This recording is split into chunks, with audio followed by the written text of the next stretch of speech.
মামা কই যাবেন? উঠেন। ধানমন্ডি কত? আরে না, এখান থেকে যাবো না, চলো অন্য রিক্সায় যাই। অন্য রিক্সায় কেন? এই রিক্সায় কি সমস্যা? এখান থেকে রিক্সাওয়ালারা ভাড়া বেশি চায়, হেঁটে গিয়ে সামনে থেকে নেই, ভাড়া কম পাবো। মামা আপনারা খুশি হয়ে যা দিবেন এটাই সই, উঠেন। আরে তুমি জানো না, ওরা এই কথা বলে, পরে রিক্সা থেকে নামার সময় কাহিনী শুরু করে দেয়। তুমি তো কাহিনী করতেছো। একটু আগে বাসের হেল্পারে দেখে গেলে বাসে উঠবা না, এখন আবার রিক্সাও তোমার সমস্যা, সব জায়গায় গেলে তোমার সমস্যা আর সমস্যা। আমার পা ব্যথা হয়ে গেছে, আমি হাঁটতে পারবো না, আমি রিক্সায় যাবো। ওঠো। হ্যাঁ মামা আমিও এটাই কইতাছি, এই জায়গায় অন্য কোনো রিক্সা পাইবেন না, উঠেন।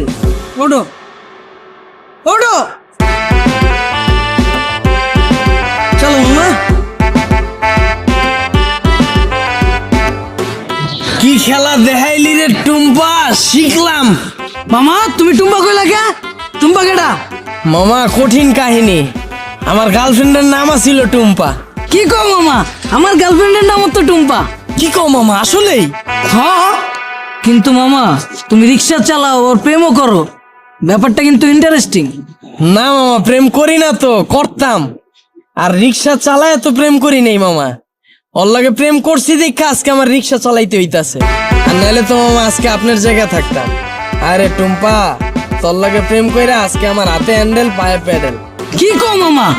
প্রেম করে মানুষ দেবদাস হয়ে যায় শুনছি, কিন্তু প্রেমের লাগে মানুষ রিক্সা চালায় এটা প্রথম শুনলাম। মামা তোমার কাহিনীটা কিন্তু ইন্টারেস্টিং লাগতেছে, গল্পটা কও শুনি। আরে বাবু কি শুরু করছো? ওনার এই ফালতু গল্প শুনে আমাদের সময় নষ্ট করে লাভ আছে, তার চাইতে চলো তুমি হেডফোন বের করো, আমরা গান শুনি। আরে না, মামার কাহিনীটা অনেক ইন্টারেস্টিং, মামা তুমি কও। না মামা থাক, বাদ দেন, মামি উনতে চাইতেছে না, পরে দেখা গেল আমার কাহিনী হইনা চিত্তা যাইব।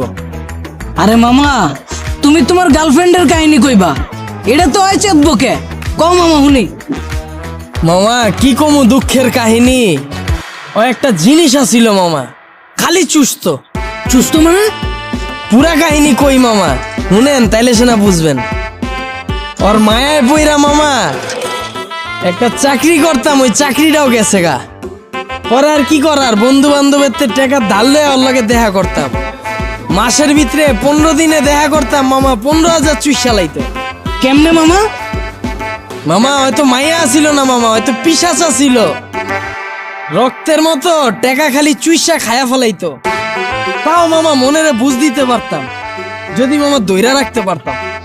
মামা গার্লফ্রেন্ড গেছে কে কেমনে?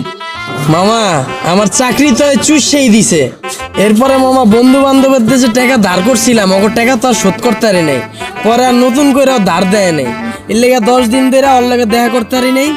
পরে ভাই অন্য জায়গায় যায় ভাই চোষা শুরু করে দিছে। পরে